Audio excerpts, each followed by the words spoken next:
Guys, दुनिया में शायद ही कोई ऐसा क्रिकेटिंग फैन होगा जो माहिराट यानी कि माही और विराट की दोस्ती से वाकिफ ना हो। और इसी दोस्ती से जुड़ा एक किस्सा विराट ने भी शेयर किया है।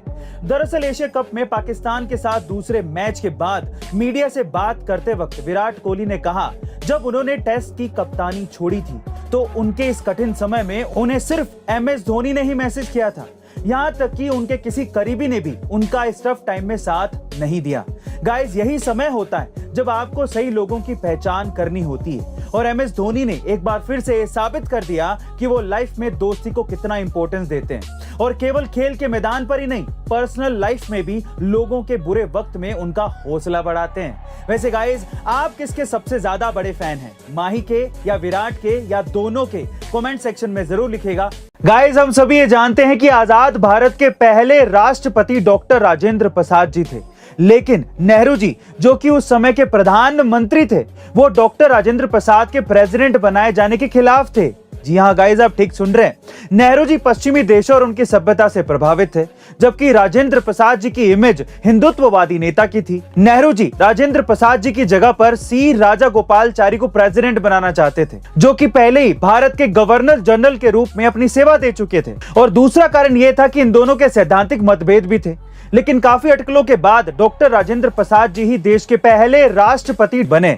वैसे गाइस, आपके हिसाब से नेहरू जी का राष्ट्रपति पद को लेके ये मतभेद ठीक था या गलत? कमेंट सेक्शन में जरूर लिखिएगा। एक बार चाणक्य के घर एक ज्योतिषी आए, तो चाणक्य की मां ने उनसे पूछा कि मेरे बेटे का भविष्य क्या है। तो ज्योतिषी ने कहा कि इसके भविष्य में राजयोग लिखा है और ये आगे चलकर देश का बड़ा प्रधानमंत्री बनेगा। अब मां सोचने लगी कि अगर ये प्रधानमंत्री बन गया तो मुझे भूल जाएगा।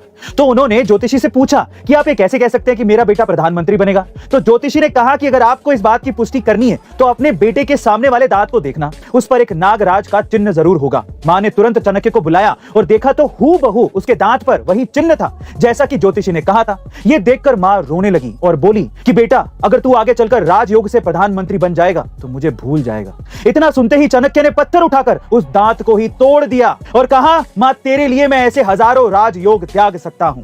जो इस बात को सिद्ध करता है कि चाणक्य को सत्ता का बिल्कुल भी लोभ नहीं था और शायद इसीलिए वो इतने महान राजनीतिज्ञ होने के बावजूद भी कभी राजा नहीं बने। गाइस, अक्सर आपने देखा होगा कि अलग अलग देशों के झंडे यानी कि फ्लैग कई अलग अलग रंगों में होते हैं, पर क्या आपने कभी ये ध्यान दिया है कि दुनिया के किसी भी देश के झंडे में बैंगनी रंग यानी कि पर्पल कलर का इस्तेमाल हुआ ही नहीं?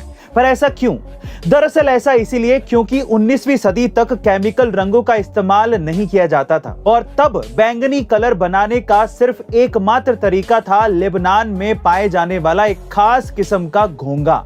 लेकिन ये घोंगा इतना महंगा था कि 10,000 घोंगों से सिर्फ 1 ग्राम बैंगनी रंग ही निकाल पाते थे, जो कि बैंगनी कलर बनाने के लिए पर्याप्त नहीं था। बस इसीलिए 19वीं सदी से पहले तक किसी भी देश का झंडा बैंगनी कलर का नहीं बन पाया। वैसे गाइस, क्या आप इससे पहले तक ये इंटरेस्टिंग फैक्ट जानते थे? और अगर नहीं तो कमेंट सेक्शन में जरूर लिखिएगा। और ऐसे अमेजिंग वीडियोस के लिए शेयर, सब्सक्राइब एंड लाइक। मिलते हैं अगली वीडियो में।